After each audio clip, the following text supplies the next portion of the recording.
your idol did this to herself.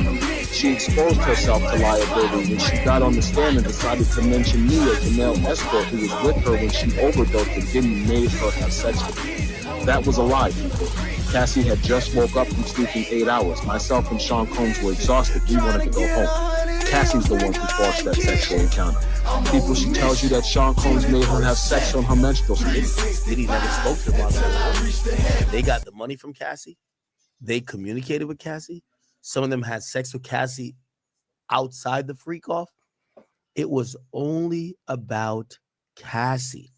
So here's the thing. This guy who I thought he was capping because he was on the Tasha K show, but he's the one. His name is Clayton. His escort name was Dave. He's suing Cassie. He claims he caught an STD from her. He claimed he got her pregnant and then she aborted it behind his back. He claimed that he was basically damn near sexually assaulted because they would do things he did not consent to. After filing a lawsuit today, he chose to speak out. This is what he said. So good morning. I am Dave, the man who has just sued Cassandra Ventura for damages involved in the Sean Combs sex trafficking trial. And I'm looking through social media and I see a lot of the women out there, particularly black women like myself, who choose to victim shame me and try to do everything they can to discredit me, because the truth is that the loss of the Sean Combs trial was a loss to the Me Too movement and to hating women like the women who are trying to insult me. So let me tell you something, you women out there who would like to insult me. This is my story. I was paid by Cassie, Cassandra Ventura, for 8 years to be her male provider. I didn't have to be the best looking guy. I was the best in bed. And because I was the best in bed... Let me also say this. I think every escort's going to file a lawsuit. You see what happens with a criminal trial, they validate certain things. They validated all the escorts and the sex workers, including Cassie and Jane. Cassie already got her money. Jane could claim that, she didn't want to get prostituted. She could probably get some money there. But all of these escorts that supposedly work for Cowboys and Angels or whatever, and their contract said I only had to dance, but supposedly, their story is going to be, you pressured me into a sexual situation. You and your boyfriend, y'all forced me to do unprotected sex. Y'all forced me to just sit around in isolation waiting for you guys. Y'all forced me. Hey, again, remember, the veil of protection around Cassie has been lifted because a jury has now agreed she was not a victim in the sense of being forced. She's only a victim that she's actually not even really. She's just a prostitute or a sex worker. That's how they kind of claim it, right? Guess what? I was given this arrangement. I was coerced. I was drugged. I was manipulated with promises of money and gifts for over a period of 8 years to continue to be this woman's provider at her expense and at the expense of Diddy. Now, at the time, legally, I didn't know my rights as well as I do now. I didn't create this conflict with Cassandra Ventura. She created it with me. She's the one who decided to bring up things that happened over 10 to 15 years ago to hold Sean Combs accountable for what was a partial truth. She's the person who introduced me to the U.S. Attorney's Office. She's the person who told the U.S. Attorney's Office about our relationship. So in essence, those out there who want to hate on me, who want to say that I'm attacking Cassie, you should realize the truth, that Cassandra Ventura, your idol, did this to herself. She exposed herself to liability when she got on the stand and decided to mention me as the male escort who was with her when she overdosed and Diddy made her have sex with him. That was a lie, people. Cassie had just woke up from sleeping 8 hours. Myself and Sean Combs were exhausted. We wanted to go home. Cassie's the one who forced that sexual encounter. People, she tells you that Sean Combs made her have sex on her menstrual cycle. I can't speak for anyone else but myself. But I the one time that did happen, that Sean Combs was not responsible for that Cassie, in a drunken, intoxicated, hormonally imbalanced state due to her period, manipulated and forced herself on me during her menstrual cycle. And what I mean by that is I had no knowledge she was on her menstrual cycle because the room was completely dark. She manipulated the room. She manipulated the environment to get what she wanted, and then she totally got up like I was the one who should have been grateful. You're on your period. That's disgusting, and I deserved more respect than that. As a man, if I had laid down with a woman and forced myself on her and orgasmed in her and she got up and it was leaking out of her, guess what? I would have raped her. So by statute, by case law definition, Cassandra Ventura sexually assaulted me. I'm not looking to destroy Cassie. I've given Cassie more than a year to settle this before things got out of control. The problem is she's being supported by women like you who choose to attack male victims instead of accept the truth, which is that a woman could have lied to get revenge on the ex-boyfriend who broke her heart and hurt her. It happens, people. They say hell hath no fury like a woman scorned, and that's true. If you hurt some women, they will do everything in their power. If you hurt some men, they'll do everything in their power to hurt you. But I want to end this by saying this. Cassie did this to herself. They say he who sets out on the course of revenge should dig 2 graves. People, Cassie dug the grave that is Clayton Howard herself. Cassie got on the stand trying to destroy Diddy. She should have took her $20-30 million and walked into the sunset, people. Damn. She should have never gotten on the stand and created further liability by for herself by telling more of the lie that she created to get this man sent to prison for his life. She made a mistake when she got on the stand, people. She made a mistake when she... Yo, Nineberger said, yo, he got that famous Dex froth in his mouth, man. I believe this nigga. got on the stand and lied about the events with Clayton Howard. Clayton Howard is a victim of Cassandra Ventura. Clayton Howard didn't ask to be in a relationship with Cassandra Ventura while she was sleeping with numerous men per week. I get it. You all think I was a nasty male prostitute sleeping with women, all different women all the time. It actually didn't work like that. To have certain types of people that can pay you that well, what you really have to do is you have to focus on people who are affluent. And affluent people don't engage in activities like that. So I might have had a client once a month. The truth is I was only a male escort for 2 years. I continued in the profession because Cassie and Diddy continued to pay me very well. And I was an ex-con. Yeah, that's that Jamaican saying, yo. When you dig a hole, always dig two. I needed money. Yes, I was trapped in a situation. I'll admit that. I didn't know what to do. But does that mean I should be victim shamed because the same thing that happened to women all the time happened to me as a man? No. And for those women out there, for you black women who choose to shame me as a black man for telling my truth, you should be ashamed of yourself. That's really pretty much all I have to say. You will not see me too much in the media. I don't need the public to believe me. I just need a jury of my peers and 12 people to believe me in the court. And thanks to the testimony of Cassie during the trial of Sean Combs, I have that. Thank you for watching. Stop victim shaming. Chat, I don't believe this nigga one bit. Gotta be honest. I'm always honest. But listen, you know when they say the roosters have come home to roost or whatever, or the chicken has come home to roost. Victim culture, look what you have created. This new woke culture that y'all have claimed is the ultimate form of the new civilization, unable to look people square in the eye and said, I'm not saying whatever you claim happened to you is right, but you need to take some fucking accountability. We don't do that enough, people. We don't do that enough. When you're a woman, you could do anything. Accountability is at an all-time low. You could just come back and say, nah, he sweet talked me. He promised to pay my rent. He promised to do this. I was deserving of that. Oh, man, I think he put something in my drink. There's a million excuses to not have accountability. When you see it's as lucrative as $20 million, I mean, shit. I can't blame this gentleman right here. And according to all the feminist victim community, I feel like he could be a victim too. None of this shit makes sense, chat. Cassie was getting millions and millions and millions of dollars, had 3 different apartments at one time. She had 2 alone in LA, driving cars, jet setting. She didn't know what a commercial flight was unless they were going to Europe. She could have left. There's a conversation, I believe, with Mia, where they say, you got to get another guy. I'm going to hook you up with Michael B. Jordan. Before she got to that, they said, why you keep fucking with this nigga Puff? You know what she said? Who else am I going to date? Jay-Z got a girl. Who else am I going to date? She acted like it was two men in the entire world. Accountability is at an all-time low. Accountability is at an all-time low. Of course, we saw the very nasty, heinous video.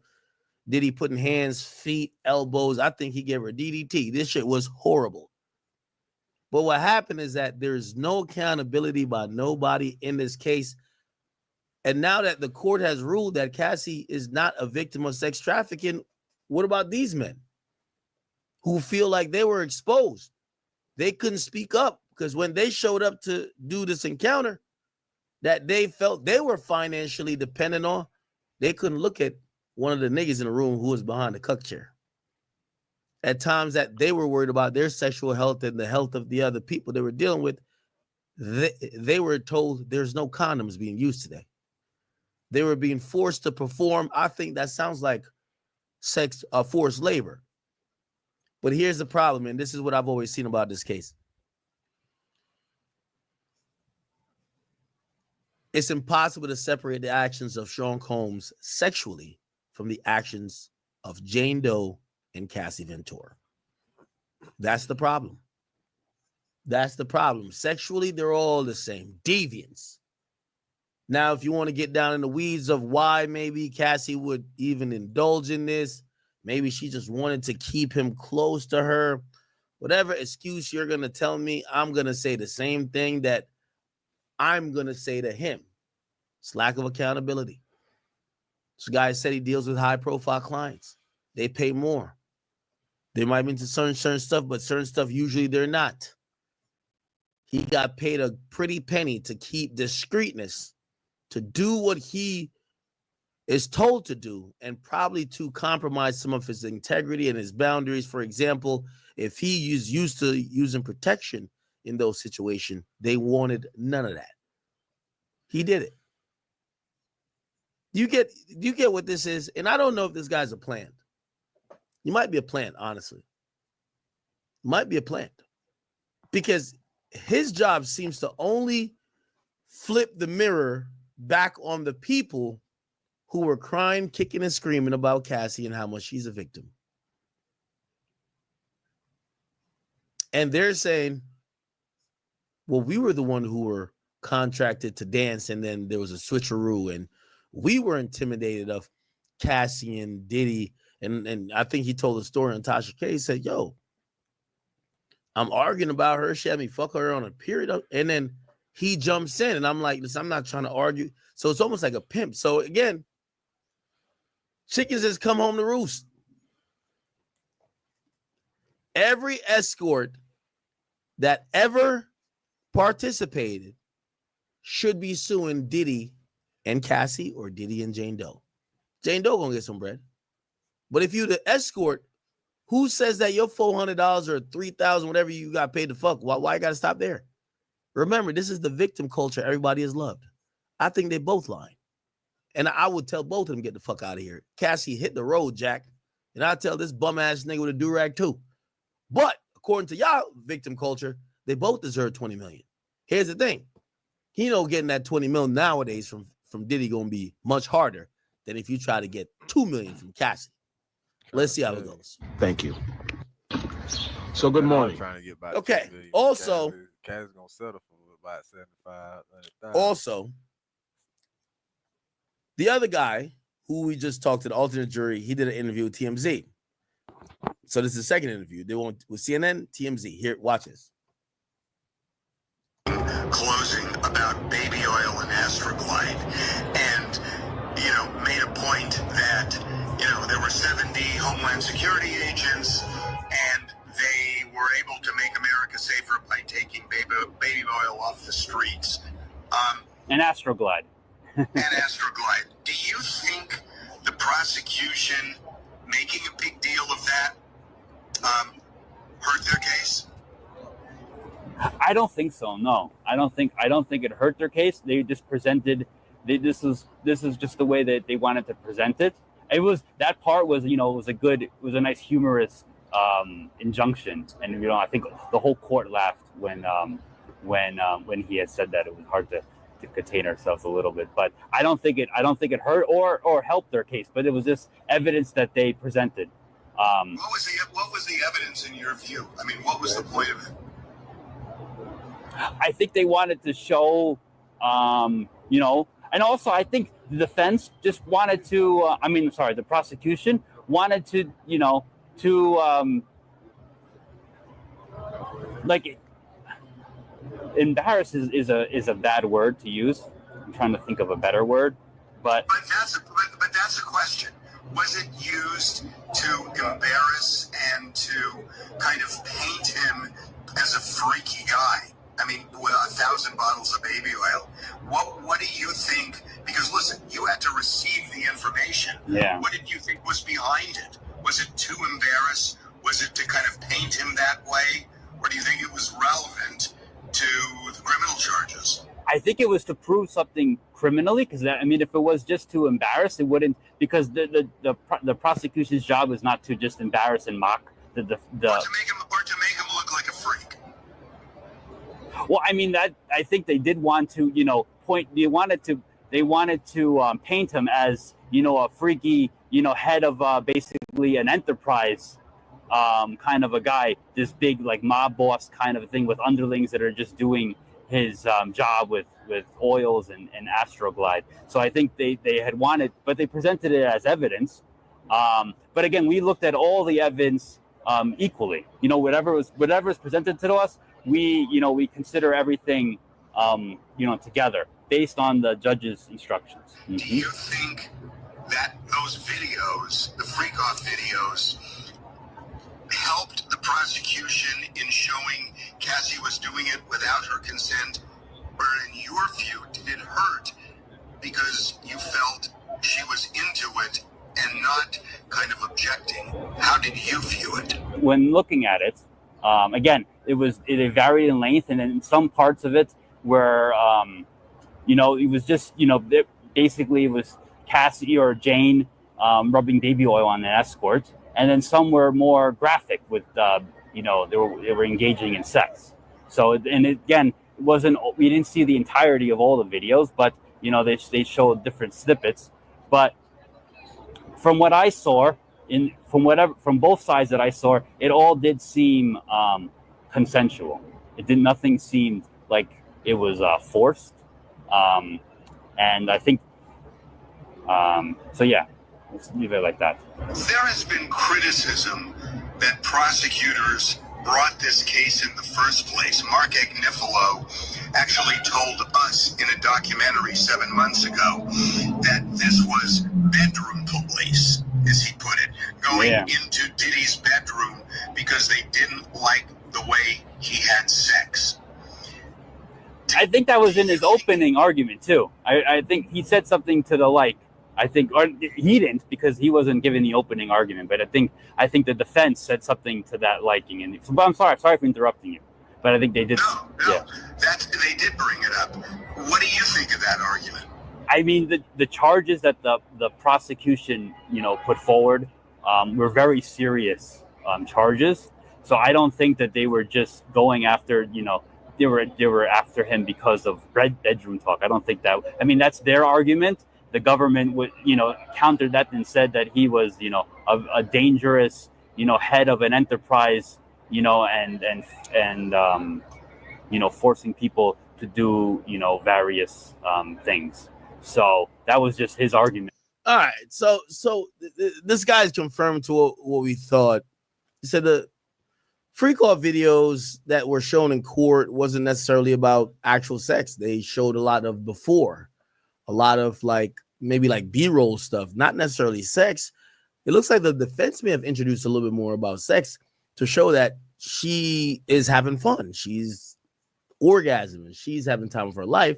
The prosecutor was showing apparently the freak-off videos from an angle of this is how much control he had over this sexual situation. And this woman didn't have any control, and this amount of control in a sexual situation is almost tantamount to sex trafficking, because she's not either capable or she can't make her own decisions by all these other factors, which would make it sex trafficking, right? Okay. We got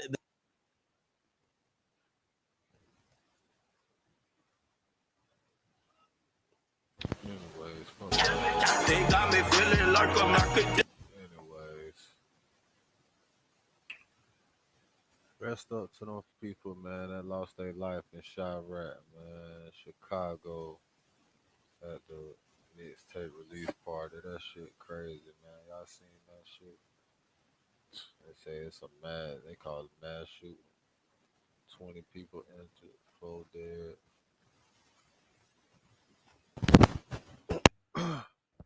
Said 4 people gone, bro. 4 people gone.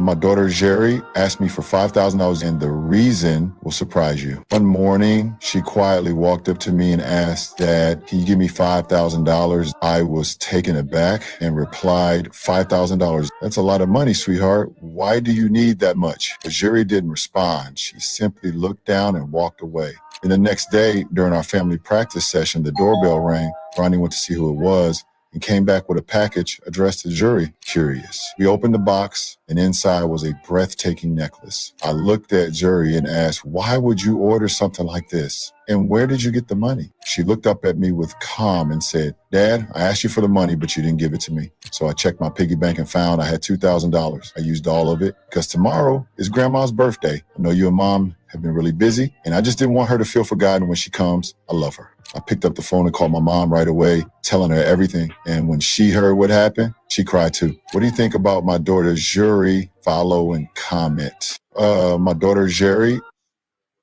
That's what's up.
Four Extra is currently in surgery, and his life would never be the same after today. As a podcaster, your lore makes or break you. We all have our thing that we are known for as a podcaster. I'm known to have a stutter and to not be really fond of gangbangers. That's just what I'm known for. Four Extra got his first big break into podcasting when he went on Kim Capone and No Jumper, and he talked about how great he is at knocking people out. He talked about the prison phase, talked about how he's respected. And when you did your research or your background check on 4 Extra, you found out that he's not lying about much. When you ask other gang members or other people who are in the streets of LA, the same level of respect they have for 4 Extra is very consistent with how he speaks about himself. What's the most amount of fades you had to run back to back to back to back? I got 10 fades one time. Damn. I caught 10 fades one time. Another time, I got 9 fades. You gotta be tired as hell by the end of that shit. Nah, hell no. Man. No. You ain't tired after No, 10 fuck fades? no, hell no. I'm tripping. I'm working out every day. I'm tripping. I'm off the back. I'm tripping regardless. I'm off the back tripping. I'm coming in there looking for him. So no, hell no. I came in that motherfucker. I caught 10 fades one. I went into the module on the 4,000 floor. I got 10 fades off the back. Went up in there. I told him like, where you from? Oh, man. I'm like, how many of y'all in here? Bring them all. Bought 10. Got 10 fades right there back. 4 Extra's rise in popularity and in podcasting is accredited to basic human psychology. 4 Extra represents our innate nature. Before we were a modern society, before we had weapons, before people had things to protect themselves, the people who set the laws, the people who opinion mattered or hold weight, are the people who could beat up everyone.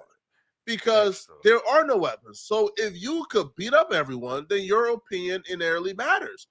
That's why 4 Extra became an authority in a lot. If you can catch 10 fades back to back and beat up everybody, bro, without breaking a sweat, then your opinion matters, okay? You are an authority in street culture. There's been a lot of suitors who try to replicate what 4 Extra did or come for his throne, but it didn't really work out for them all that well because 4 Extra come across as genuine and authentic. Dudes like this come across as super liars. Like they will tell stories too about how they ran fades back to back or 20 fades, but their story came across as just super cap and super lies. And then when you do research on them, nobody can really vouch for them. A lot of people has tried to dethrone 4 Extra to be the new authority. It hasn't worked out for them at all. He still managed to maintain his throne.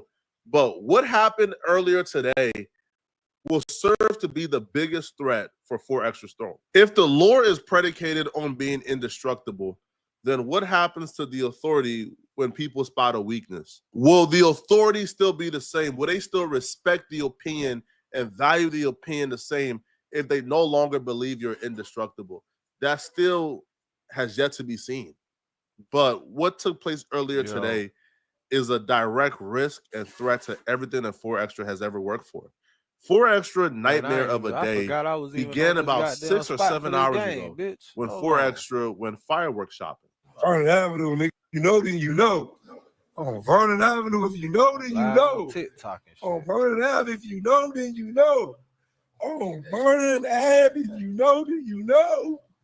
If you know, then you know. I'm about to blow somebody else up tonight. I'm about to blow somebody else up. I'm going to throw this mother. I'm going to blow somebody else up. I don't know who else I'm going to blow up, but I'm blowing somebody else up. On Vernon Avenue, I'm blowing something up. Yeah, Vernon Avenue, nigga. You see this mother. Vernon Ave. Fuck me, I'm blowing something up today, nigga. Told her, nigga. Stop playing on Vernon Ave, nigga. Vernon Avenue. I'm going to blow a nigga. On a nigga. Dead homies, nigga. It's the 4th. I'm going to blow a nigga. Who nigga blowing up today, nigga? Fuck wrong with a nigga off the back. I'm blowing a nigga up. Stop playing CDs, nigga. I'm throwing them in your house. I'm throwing them at you, nigga. Vernon Avenue, nigga, off the back. I'm blowing your ass up. I'm blowing somebody up today off the back. While 4 Extra was enjoying the festivities of the 4th, buying fireworks, hanging out with friends, filming a music video, outside chilling, throwing hand kicks, he was having a great old time. At the same time 4 Extra was enjoying his day, his new arch nemesis, his new top op 607 Unk, was in the park doing some ceremony of some sort. Whatever this ceremony was, whether or not it was a sacrifice to the gods or voodoo or whatever it was, he was working really hard. He was literally sweating, straining himself. This was something that he was taking really seriously. And it was bizarre because it was out the blue. And he really wasn't saying anything. He was just documenting the sacrifice in the journey. He even brought a sacrifice to the gods. Whatever this was, whatever this ceremony was, it was a battle. Bro was in the park meditating, hamdulillahin, yo, he really wants to get this done, and he's trying to get this done as quick as possible. That's the only way or the only reason why I would think a man will be in the park meditating, running for his life, sweating, doing certain things that feels or looks like it's some type of urgency to whatever he's doing. And like he would also show something that would look like a snack or a food, but when you really look at it, no, this is an offering. Like this is fruits. Like in the Bible, when they try to bring an offering to God, what they bring fruits. Some bring animals, but a poor man bring fruits. Now, I don't think this is a snack because they're all unopened. Some short time after 607 Unc wrapped up whatever ceremony he was doing in that park, there was a 911 call simultaneously happening in LA. 3899 requesting additional unit and supervisor 43rd in Vermont. 3999, can I get an RA for a male, approximately 30 years of age, conscious of breathing, below his hand for the fireworks?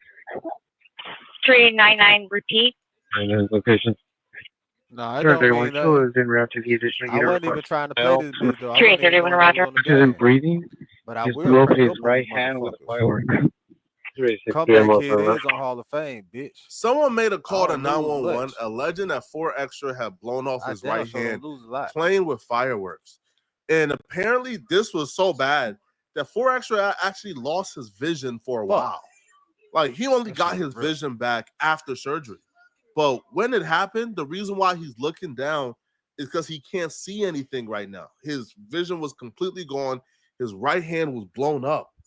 Now, 4 Extra was eventually rushed into surgery and had a successful surgery. The condition of his hand is currently unknown, but his injuries aren't the only issues he might have to deal with. There was another person there, it's been confirmed now, that got half their face blown off. Now, the fireworks are illegal in California. So being in possession of a firework that also led to somebody being hurt, you never know, bro. The police in LA, they're overzealous, they're thirsty. They might try to, just go after him because they don't like him. So right now, somebody else, damn near got half their face blown off. All right, so I know you guys already seen this image going around, and I figured I might as well just hop on here and give you guys some context. So basically, 4 Extra, 4th of July, is hanging out with a bunch of his friends in front of like a shopping center where they're all hanging out. There's like a short that I posted yesterday, him doing some high kick thing. And he basically had a handful of fireworks and he was about to let one off. Didn't actually get out of his hand. Apparently those fuses burn a lot faster than you would think. And it blew his hand off. And there's more bad news, which is that the true extent of his injuries, I don't think has really 100% been revealed yet. I'm not really at liberty to say exactly what, but definitely there's more to come in terms of like all the stuff that has happened to him as a result of this. But also, I'm not sure 100% who the friend was, but he was with one of his friends, and his friend allegedly like blew half his face off, which I haven't seen any evidence of this or whatever, but yeah, that's all we know right now. He's in surgery right now, off pain meds for like the first time in his entire life. And I'll keep you guys updated, but that's all we know right now. So at the time he made the video, he wasn't sure, I guess, but right now it's been confirmed there was somebody else injured as well, and they was injured very badly, like incredibly badly. Like we don't know what's going to be the outcome of these injuries for the other person. Right now, it looks like 4 Extra is at least going to survive. 607 quickly took to his IG story immediately after the news broke that 4 Extra is in surgery and his hand was currently blown off. He will take to his story to allude or imply that this was his working and that he put voodoo on 4 Extra. So he posted a picture with like his hand obviously mimicking 4 Extra with the song titled Voodoo Rav. And then he also posted, his cup with the voodoo skull and the blue rag with an interesting choice for the song title, which is The Prophet Who Saw Fire, essentially saying that 4 Extra is getting what he deserved because 4 Extra went against him and he's a prophet. I'm African, so I'm supposed to believe in voodoo. Crazy, I've just never been a big believer in voodoo. I've never seen evidence that it worked, but some people will swear by it. So I can't even comment on it. Like I can't even some people will swear by it, so that's their belief. Bro, I'm doing 3 I'm not things gonna speak besides on playing people's this game belief. For right me now. specifically, I'm not really buying the voodoo thing. Your team couldn't but if even voodoo win. was real and Your team didn't even win. went to Shut this the extent fuck to up, talking put to voodoo me. on 4 Extra I don't to want make that his hand shit. get blown off, this Basketball would is be a team gross sport. I don't give a like, fuck. yo, this is like a gross overreaction. I'm doing 3 other things. Like, Bitch, the y'all ain't punishment win, don't and I'm fit the distracted. crime. Bitch, fuck you. 4 Extra essentially yelled at 607 Unc really loudly on a podcast because Unc called him gay. I don't feel like that will warrant a voodoo spell being placed on you to lose your hand. I was not playing. I didn't understand. But look, I didn't understand the introduction. Hey, first off, I didn't understand, gang. I'm from St. Louis, so I didn't understand. That's what I'm saying. All right, so first off, so let's first off, you didn't tell no 40. You don't know what that means. So stop. You didn't talk. No, I didn't understand. No, you didn't say none of that. I told you. Don't say no lie. The nigga was in jail. What you did? That's not what I'm saying. That's not what I'm saying. Y'all misunderstanding what I'm saying. Hold on real quick, though, cuz. Don't get on here for your content. That's not what I'm saying. It's about to get you socked out because you did tell. You done broke up to none of us, nigga. We just told your ass right now. So I'm going to sock you right out. I said 6 O's. Ask your little homie. Don't say no 6 O's, no nothing. Bring up none of my homies because niggas going to get socked out on here. My bad, This ain't no Munchie B or what's that, whoever the on phonies, I will sock you out of here. I can understand being embarrassed a little bit from that clip going viral and you looking a certain way, but that Voodoo, I don't know, man. The last time I spoke on Voodoo publicly, man, my subscribers ate me up. Y'all said that I'm dumb. I don't know what I'm talking about. That that Voodoo is real. So I'm gonna let y'all decide, bro. Do y'all believe that 607 Unc Voodoo was successful, or is he, cloud chasing or taking credit? Let me know. And if you're still watching, man, click on this video here somewhere on my screen to find out how DJ Academics exposed this Diddy accuser and made him panic mid-interview. I'm gonna see you guys in this video somewhere on my screen.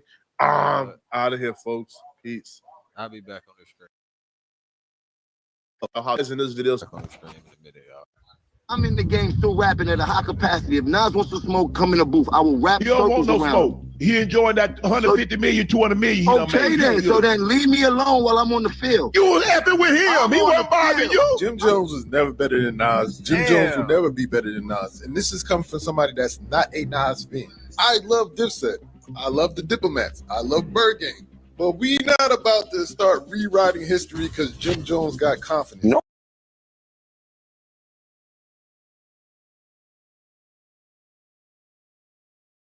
I'm a hustler on the